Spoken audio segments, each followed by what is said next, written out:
My earliest memory is of Alan and me jumping up and down on the bed we shared in Kalamazoo, Michigan. Mom shouted from the living room, "Go to sleep or your father's coming in there with a strap."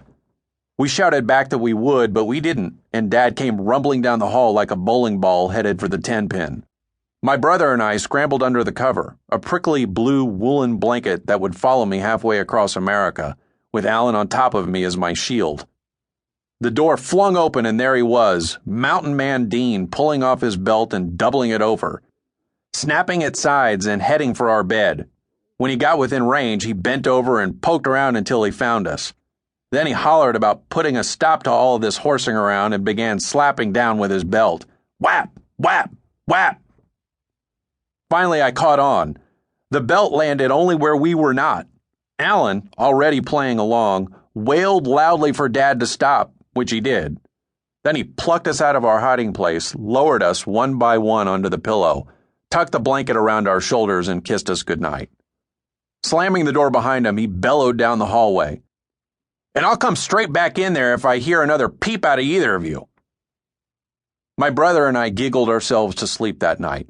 What satisfaction to be included in our father's elaborate deception. And what a habit it had become for our father to deceive. That was 1946, the year our father met Dorothy Heinrich in a Kalamazoo diner. She would one day become his wife, but for now she was his waitress. Dot was 5'10", with the sultriness of Rita Hayworth. Mom was 4'10", with the temperament of Henry VIII. So there you have it.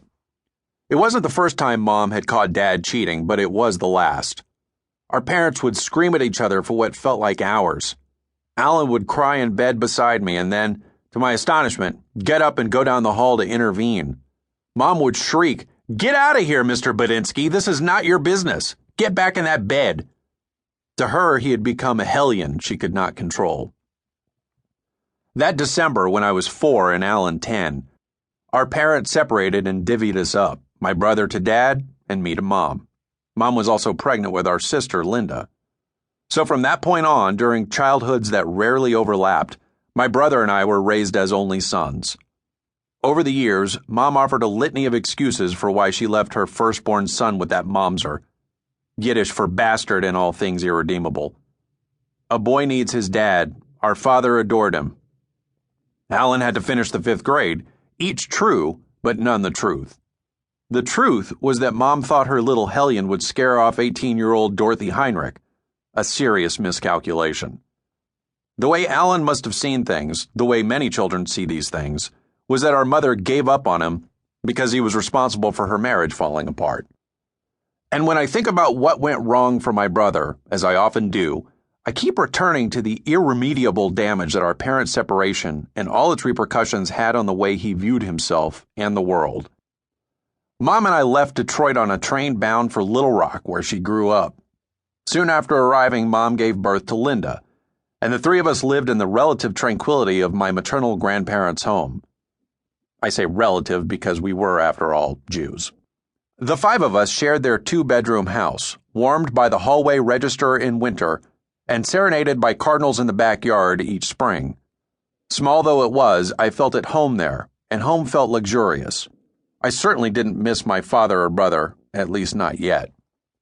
My grandmother, Mama Hattie, was a safe harbor where I docked the sundry hurts of childhood. Be it a broken tooth or a skinned knee, I could escape it easily enough by tucking myself into the folds of her skirt, often while she stood tending a sizzling stove. Mama Hattie served blackened everything, fried foods that had to be coaxed out of the skillet with a metal spatula and serious scraping. Then she poured the greasy residue